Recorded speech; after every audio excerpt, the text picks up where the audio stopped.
welcome to the Tech Lunch Roundtable with us, the Computer Tamers.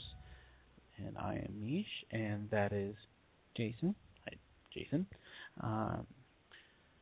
Today is Wednesday, March 12th, 2014. Oh, yeah. And it's raining. Well, rainy. Well, not raining. It was drizzly earlier. It was all bleedy. Then it went away. Because it was warm. It was like 60 degrees. Almost 65 earlier. But then, as Jason was saying, in 5 hours it'll be 20. Good and cold.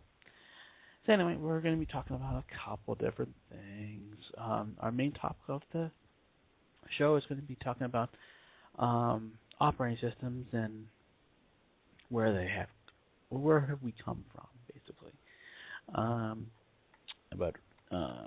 If you want to get a hold of us, you can email us at help@smc.io,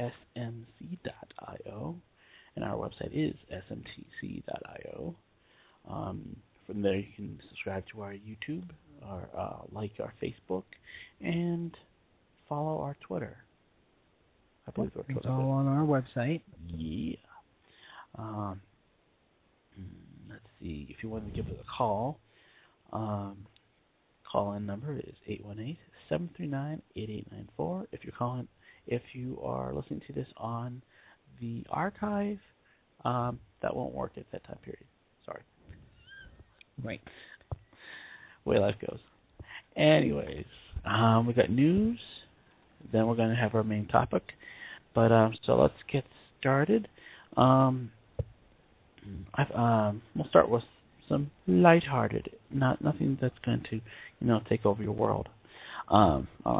New Roku device that's going to be much like the Chromecast, but it's like a Roku, but it only does streaming media. It doesn't do all the channels. It doesn't do games and all that stuff. It's an HDMI device with a remote. And it basically, all it does is stream. So all it does is like Netflix, HBO Go, Hulu, and Blockbuster. That's pretty much it. I mean, it's basically a simplified version of the Roku 3, which is basically like $100. So the difference is $50, half price. Personally, I think I'd go with the main Roku. Then you can play Angry Birds. That's a waste of time. When you're just sitting there watching, the news and watching everybody talk about something that doesn't exist, or watching the little ticker go by. What was it? I was just looking through this. It's just, I'm bored. So I was watching the news, and they said Obamacare might affect midterm elections. Like, my farting might cause a nuclear bomb to go off. A might is not newsworthy. That's why I don't watch the news. Yeah. I just check it on Twitter and all that, and then it takes me 5 seconds to get them over with. But that's mainly to compete against the Google Chromecast. Yep. Which has been well received. Mm-hmm. And especially, I can see with Netflix taking over almost a third of the internet traffic in the evenings. It's definitely something where they want to probably get into. Thought this was interesting, but of course, I guess all the items to put on the news would be interesting, so that's kind of redundant. Apparently, you can possibly fix your MacBook by baking in an oven. Mm-hmm. Apparently, Alice Kojenik, founder of real-time optimization platform Live Systems, was getting the Mac's equivalent of the blue screen of death on his laptop. And of course, he was hunting and searching on the internet on how to fix this. One of the ways was cooking his book, as he wrote. He put it in a blog. By the way, all of our news items, any links that we refer to is on our website, tamers.biz. If you click on radio shows, and you click on today's show, we've got the links that we're referring to, so you can read about his blog if you're interested in it. And basically, it's simple. If you don't have Apple Care, which is their warranty on their computers and phones and tablets, You don't feel like spending hundreds of dollars at the Apple Store until you've tried every trick in the book. Mm-hmm. And you feel like you're probably going to get a new laptop anyways, you might as well give this a shot. Basically, you need to unscrew the laptop. And, of course, aluminum foil. And the basic idea behind it all is the reason why the MacBook system has failed is because of the broken connection to the logic board. By heating up the whole board, you liquefy the soldered joints that broke, and they cool back in place once you take it out of the oven. Now, there have been hundreds of people who have reported success in this, but of course, there's no guarantee that cooking your book will provide a long-term fix. Mm-hmm. As far as I can tell, there's been no people who said it didn't work. Everybody says it has worked, but of course, it's a certain set of instance where it's blue screen, whatever they call it in there, because the logic board is broken. So you roast it to 340 degrees Fahrenheit, and screw the metal outside your MacBook so you can get to the logic board, which is basically the motherboard, which is the only part that's going to bake. And you put on tin foil. Let's see, wait about 7 minutes. And you make tinfoil legs. And then after it comes out, let it cool down, put it back together, boot up your machine, and as he put on, I fixed it. And he hasn't had trouble since. Just shows that no matter how advanced technology gets, simplistic things are always going to fix things or work best.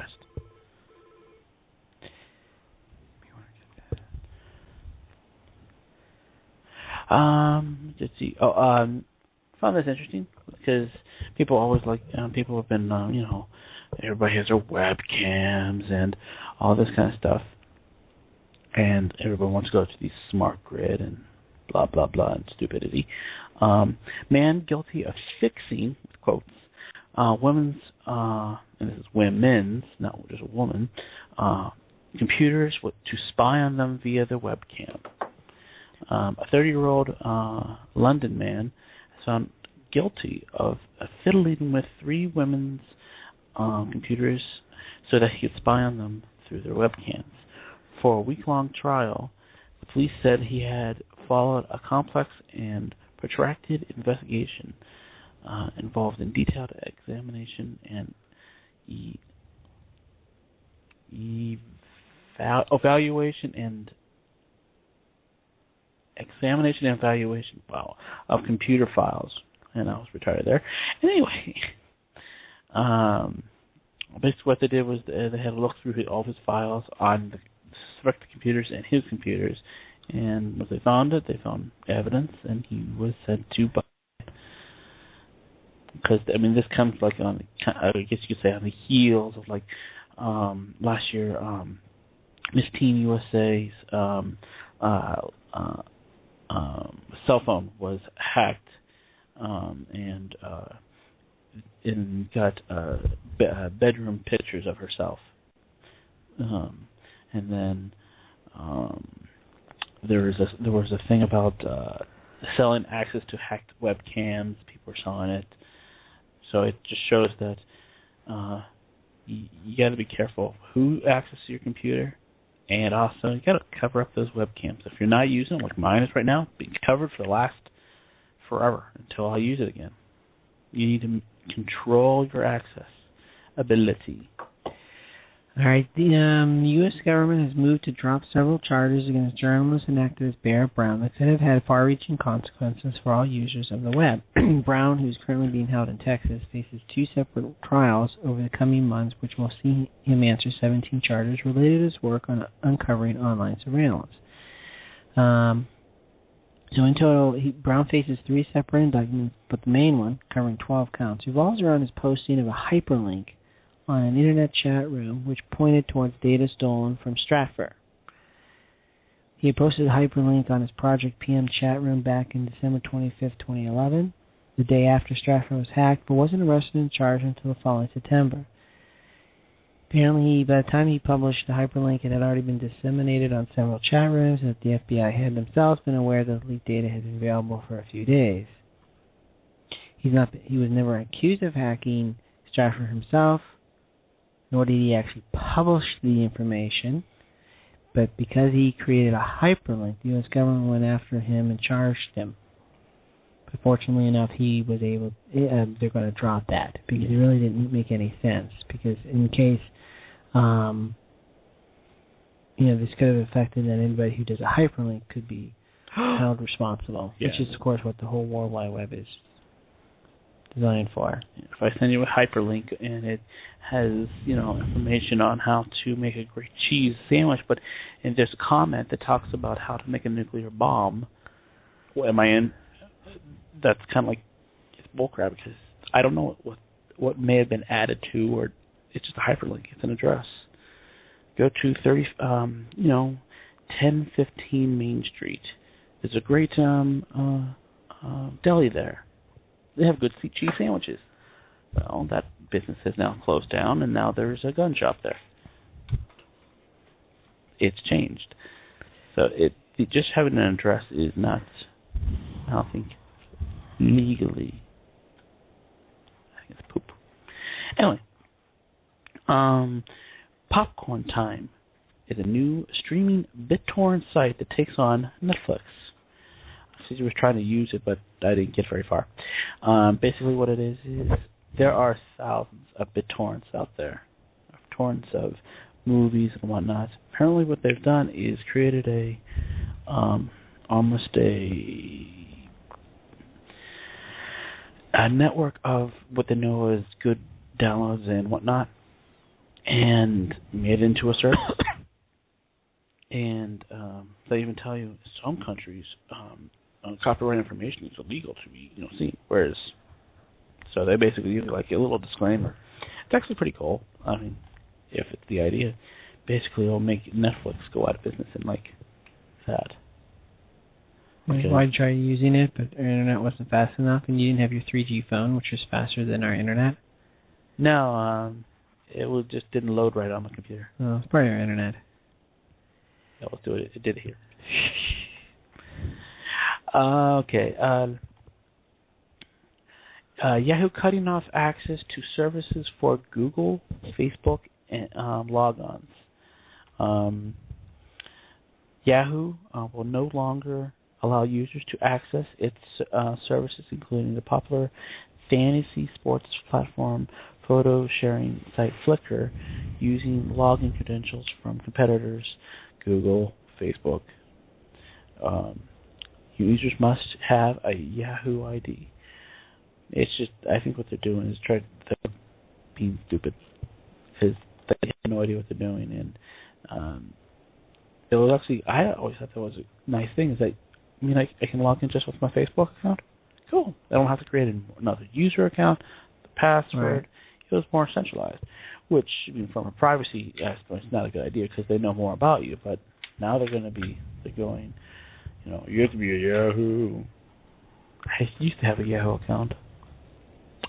Microsoft Patch Tuesday, which was just yesterday, second Tuesday of every month is the day that Microsoft has determined to be the day that they release their patches for the month. Mm-hmm. They used to do it any time during the month, but they heard back from a lot of IT folks, because a lot of times what IT folks do in companies is they'll obviously test the updates or the Windows updates before they release them to all their computers in case it breaks. So Microsoft decided to do was, set a specified date for the month, and that's when they can expect these patches. So that's the second Tuesday of each month, called Patch Tuesday as they call it. So for March 2014, it's the second to last scheduled patch for Windows XP, which we'll cover later on in the show. Basically has 5 critical updates, actually 2 critical updates, and actually 1 for Mac users. So make sure you do your Windows updates, check them out. Mm-hmm. One of the things was that there's Internet Explorer is getting attacked. A lot of them. And it was interesting is that Internet Explorer 10, which is actually not the newest version, but second newest, is totally under attack for the latest browsers, Windows 7 and Windows 8. Whereas they say it's not vulnerable on the new one, and also, basically Windows Internet Explorer 9 and 10 are basically vulnerable. But they say, oh, the older versions are fine. It's like, okay. You're saying that an older thing, maybe because they didn't expect you using an old thing. But don't use Internet Explorer. That's really the thing. Use Chrome, even though it's owned by an overlords and bow before them, or Firefox or some other one. Internet Explorer just is ripe with poopies. Apple's CarPlay draws safety criticism. Apple announced their CarPlay system at the Geneva Auto Show last week. And the first CarPlay-equipped vehicles will debut later this year from Volvo, Ferrari, and Mercedes-Benz. GM, Ford, Toyota, and Honda. Do you think they're going to have ugly, stupid commercials like the Cadillac EDR one? Maybe. We'll begin offering CarPlay down the road, as Apple has said. Basically, it allows you to make hands-free calls, dictate text messages, and access a number of other iPhone features. In other words, a lot of potential distractions. I'm sure they'll ban that. They'll ban everything else. Google also announced that, in January, they're partnering with Audi, GM, Honda, and Hyundai to bring its Android operating systems to cars starting this year. And I know Ford is replacing Microsoft with... It's a version of Android. Yeah, I think so. Was it? We just covered it the other day. Last show.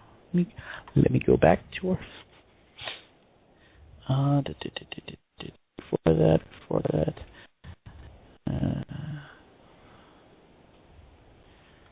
Blah, blah, blah, blah, blah, blah, blah, blah, blah, blah.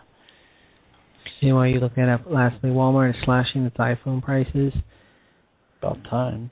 Let's see here. Also, Best Buy is doing this well. They announced last Wednesday Apple 16 gigabit iPhone 5S, and we're talking the latest phones, not not a generation or two old, but the latest phones. The 5S will go from $145 to $119. The 5C is down $29. Yeah, and like they showed. No, the 5C is now $29, down from $45.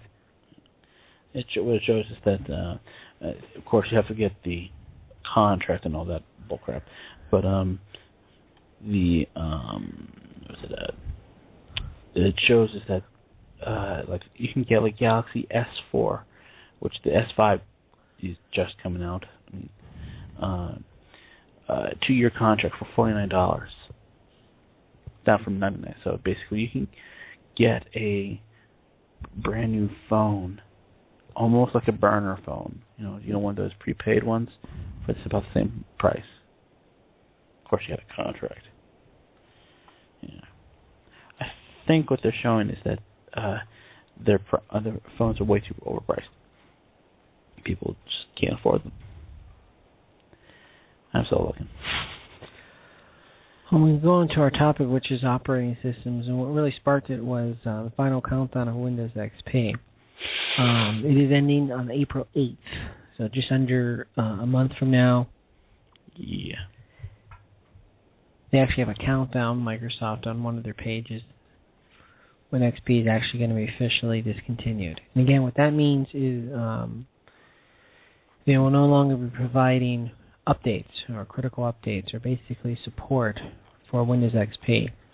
Now, once they terminate their support, all other companies will terminate their support for Windows XP as well, because they, of course, will have no support from Microsoft themselves for development or bugs and stuff like that.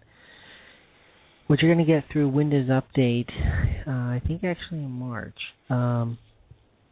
is actually a pop-up. If you're using Windows XP, that your support is going to end on April 8th, as a reminder. Yes. And one of the things about, of course, these pop-ups are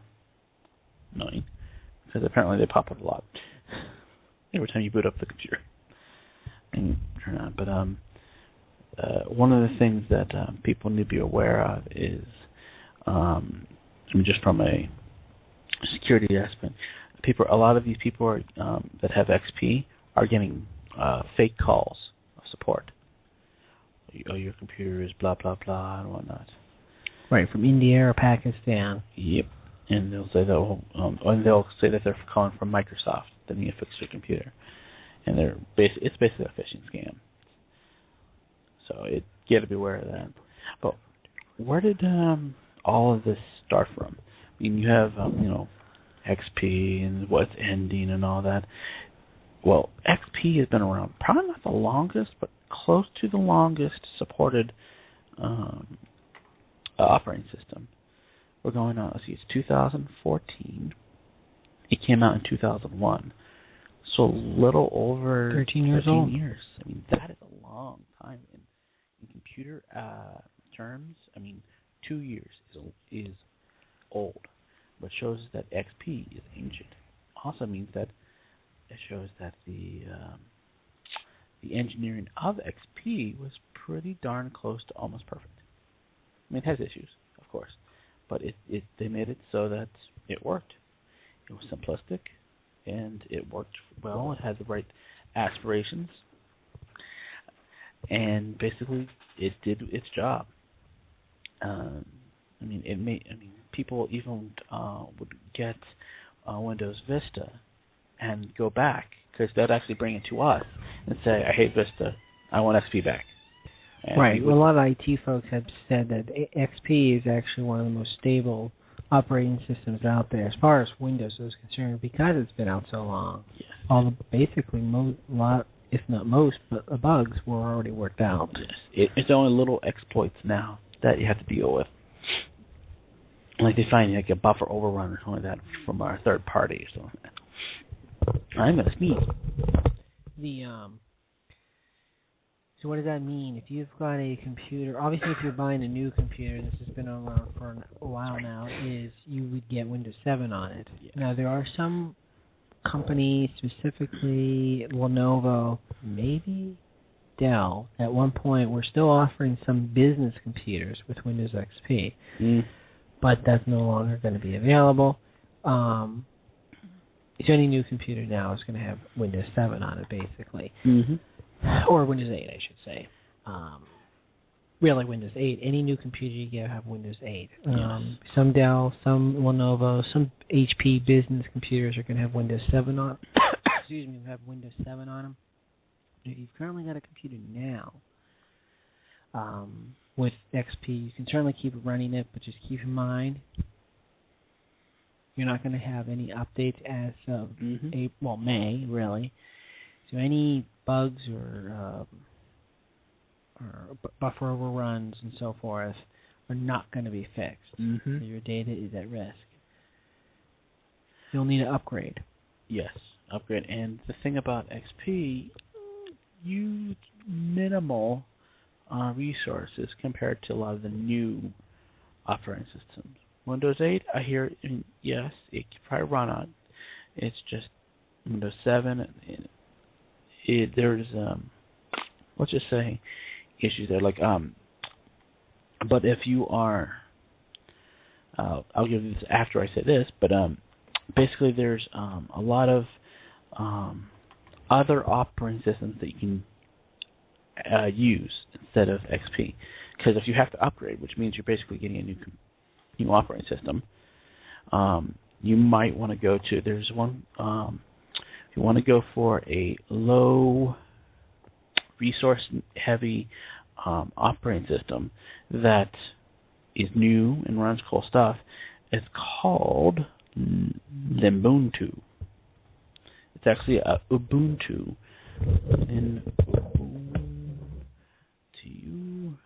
And I spelled it wrong. Ubuntu.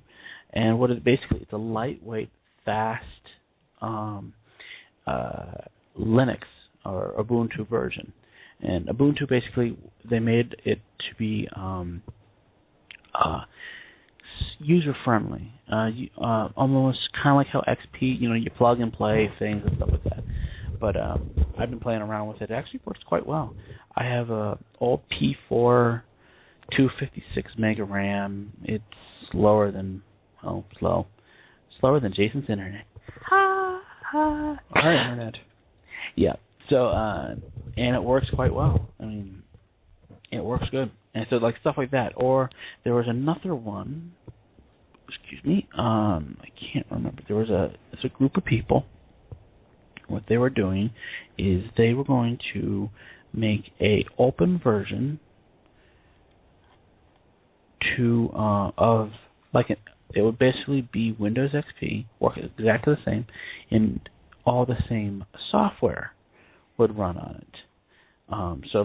And that's the thing we talked about last time about how you have say you have a drill press or a router or something like that, a huge thing that costs you hundreds of thousands of dollars. They don't have software for the new operating systems, so you're stuck with the old one. And what these people wanted to do was create a alternative that would give you the same working ability, and they would continue to support it. I just have to find it. But the secondary thing is that you could still keep XP. It just means that more of a chance of getting infected or vulnerabilities. So you have to kind of be wary of it. I still know of people that run Windows 98 on machines. Yeah. Talk about old operating systems. Well, you can get, I just verified this, you are still able to purchase Windows 7. Mm-hmm. Even though Windows 8 is the official operating system out now. I mean, like Amazon's got Home Premium for just under $100. Mm-hmm. And so if you don't want to go all the way up to Windows 8, and Windows 8 is definitely a change. Mm-hmm. Windows 7 is a very solid operating system, probably just as solid as Windows XP, I'd say, if not better. Yeah, Windows 7 is probably, I would, out of all the operating systems, including Mac, Linux, and all of them, I would go with Windows 7, tweak it to the certain abilities, like remove some of the spine stuff and turn off certain things. It works quite well. The alternative to Windows was called the React OS project, and they're currently in their alpha stage. Alpha's before beta, so before it even comes out. And what they want to do is they want to give you the same, because Windows XP, Windows 7, and Windows Server 2012 were built on the Windows NT architecture. Basically, they're building it on the same architecture, but with Linux-based stuff. So open source Unix architecture. So what they're trying to do is so your drill press will still run on this, because what they're doing is they're making the operating system actually full whatever you're installing onto it. That this is Windows XP, sure, it's Windows XP, or Windows 7 or whatever. It kind of actually it looks. I currently they're in alpha, so buggy as all hell. So it's on release date for anything that Microsoft has ever made. I'm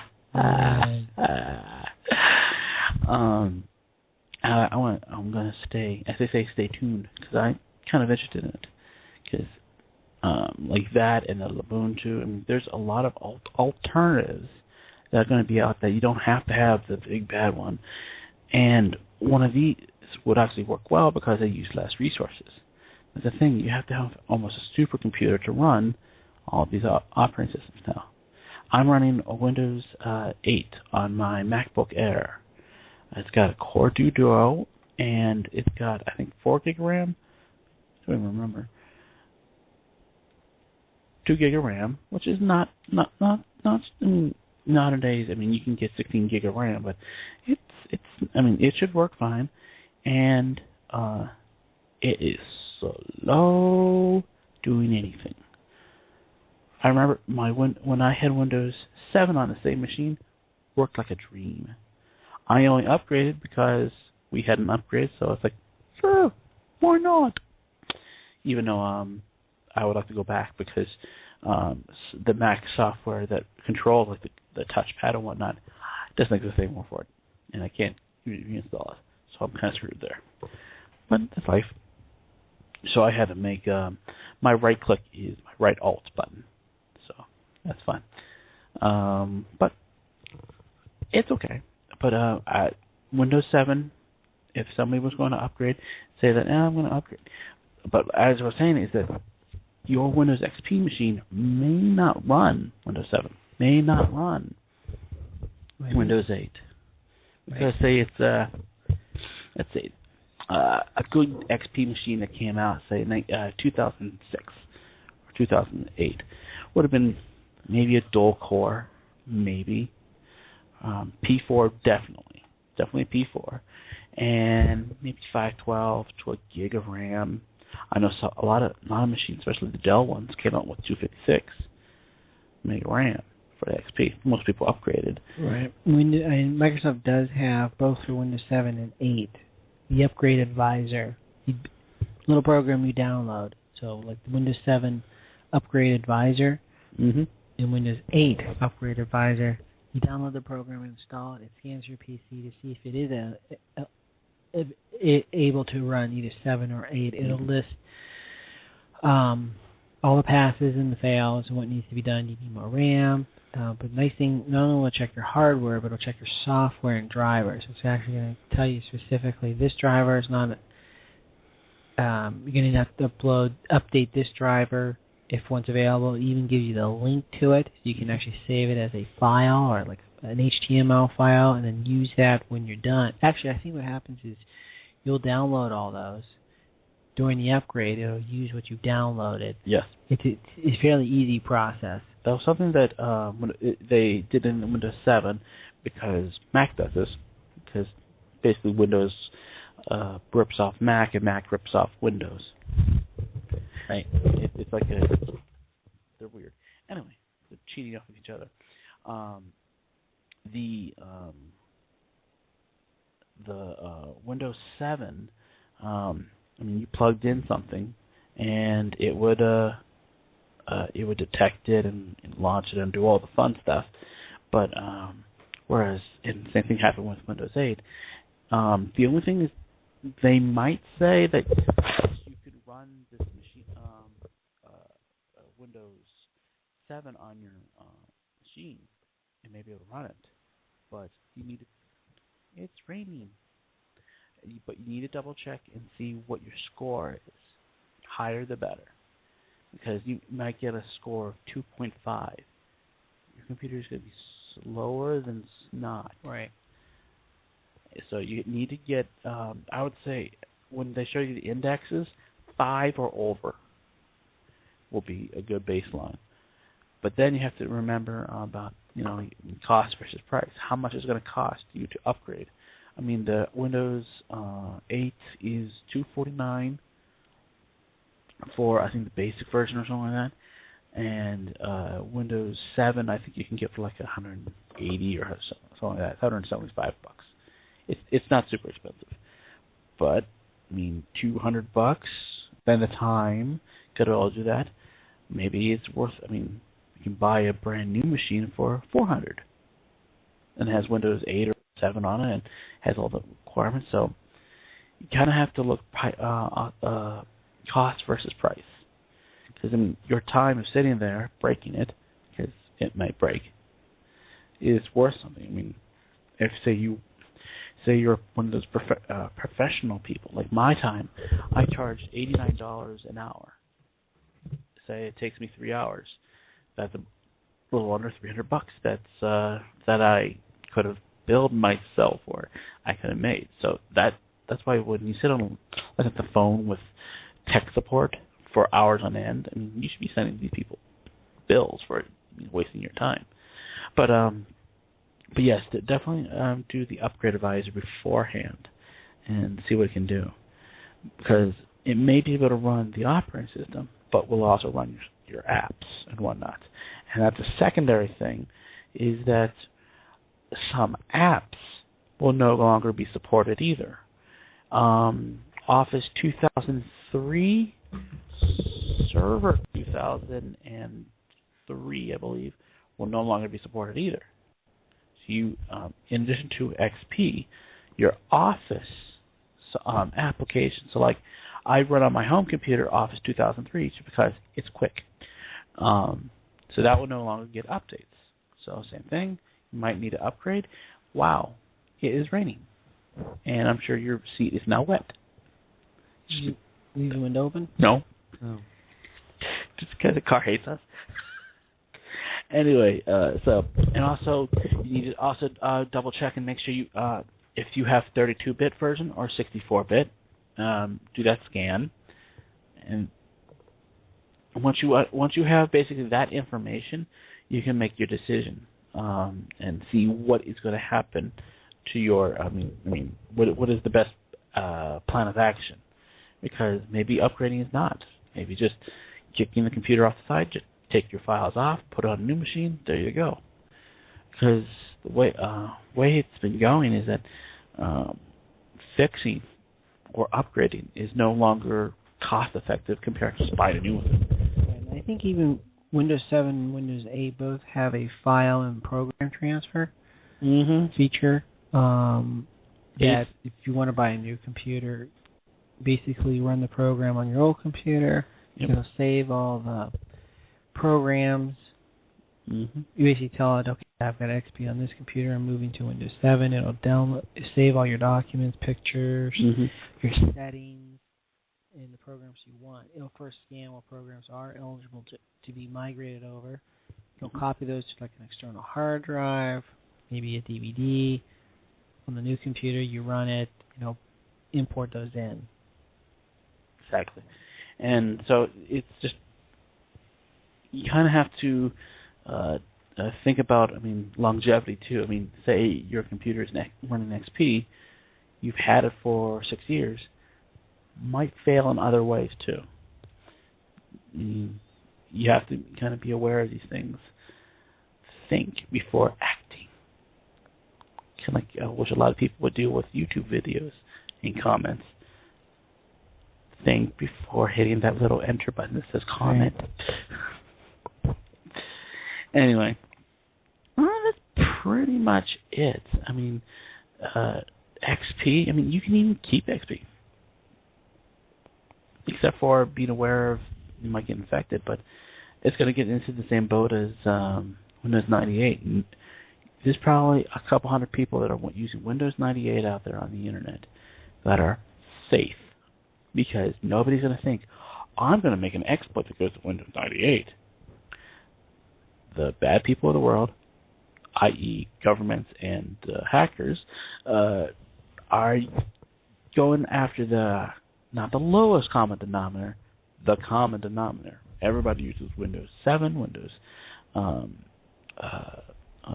8 now, and some Windows XP. You just have to hold off on that, and Mac OS X. That's what you make your exploits for. A lot of people use Linux and Ubuntu, but they're harder to make exploits for, just because the people who put the fixes on are actually pretty good because it's a labor of love instead of a paycheck. Although they make money on it too. So I think that is it. Unless you have more things to talk about. The rain just stopped. Is there any questions you have on that or comments about the computer you have? You can always email us at help@tamers.biz or give us a holler or drop us a line. We can go over that next week. Yep. Wednesday at 2 o'clock. Yo, we out right at Ghetto in Western Virginia. See you, bye.